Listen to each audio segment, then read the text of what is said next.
Olá, estou aqui mais uma vez para trazer a preciosa palavra do Senhor ao seu coração. Mateus, capítulo 8, a partir do verso 23, nos diz assim: E entrando ele no barco, seus discípulos o seguiram, e eis que no mar se levantou uma tempestade tão grande que o barco era coberto pelas ondas, ele, porém, estava dormindo. E os seus discípulos, aproximando-se, o despertaram, dizendo: Senhor, salva-nos que perecemos. E ele lhes disse: Por que temeis, homens de pouca fé? Então, levantando-se, repreendeu os ventos e o mar, e seguiu uma grande bonança. E aqueles homens se maravilharam, dizendo: Que homem é este que até os ventos e o mar lhe obedecem? Sabe, ter medo, talvez seja esse um sentimento humano, natural, em muitas circunstâncias. Eu poderia perguntar: quem na vida nunca teve medo de alguma coisa? Principalmente quando criança, temos medo do escuro, até que um dia descobrimos que no escuro não tem nada de mal. E às vezes dentro da nossa própria casa as pessoas ficam com medo. O medo talvez seja um sentimento que tome conta do nosso coração em muitas circunstâncias. E nesses dias atuais, quando temos enfrentado a pandemia, me parece que o medo aflorou de uma forma muito grande na sociedade, nos homens em geral.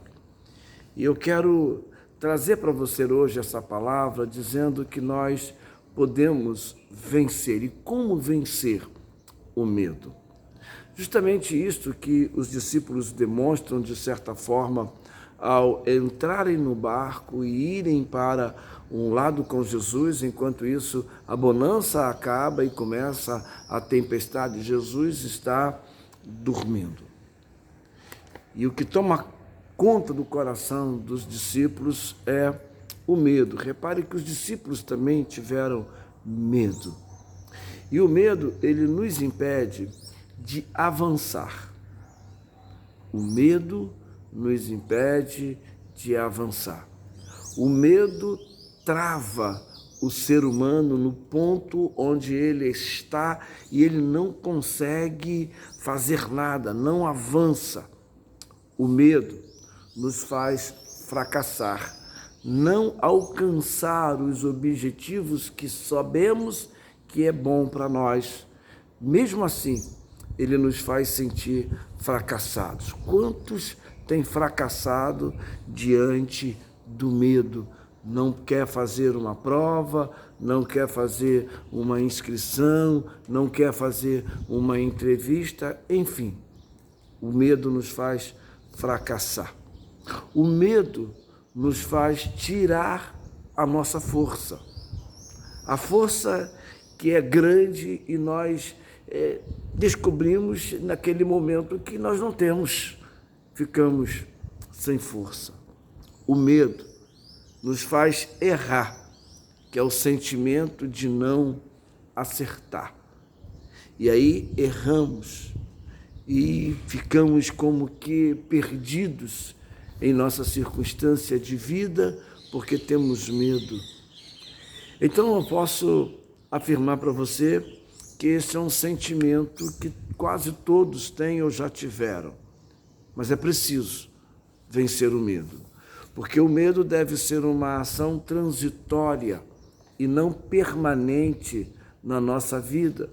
Não é comum, não é normal a pessoa ficar fracassando o tempo todo, não ter força, não ter a alegria, não avançar e estar sempre fracassando.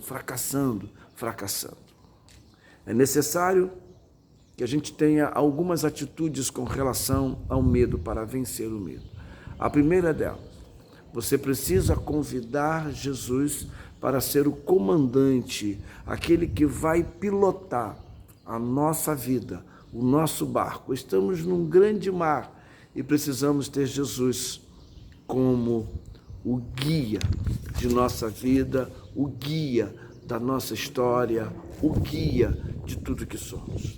Uma segunda coisa, tenha a palavra de Deus no seu coração. Ainda que eu andasse pelo vale da sombra da morte, não temeria mal algum. Olha aí. Então nós precisamos ter a palavra de Deus como fonte da nossa caminhada. Os discípulos gritaram: salve-nos, porque é Ele que pode todas as coisas e a palavra dele. E precisamos confiar nele e na sua palavra. Por isso é necessário, para vencer o medo, a fé. Você e eu precisamos de fé. Precisamos, em tempo algum, deixar de crer no Senhor. Porque quando deixamos de crer, somos incrédulos. Uma outra coisa que eu queria dizer a você: tenha autoconfiança. Confie em você também, para que você possa avançar e não ter medo em algumas coisas. Há coisas que Deus vai fazer e há outras que você precisa fazer. E em último lugar, tenha sempre esperança. Não tenha receio do amanhã. O amanhã pertence a Deus. Tenha esperança e viva sem o medo. Vamos orar. Senhor, muito obrigado, porque a Tua palavra é poderosa e que nós possamos vencer o medo, mesmo em meio a tantas dificuldades e a tantas lutas, porque o nosso Senhor não se apavora com nada, porque Ele é poderoso e precisamos confiar em Ti. Eu oro em nome de Cristo. Amém. Se inscreva no nosso canal e compartilhe nossas reflexões.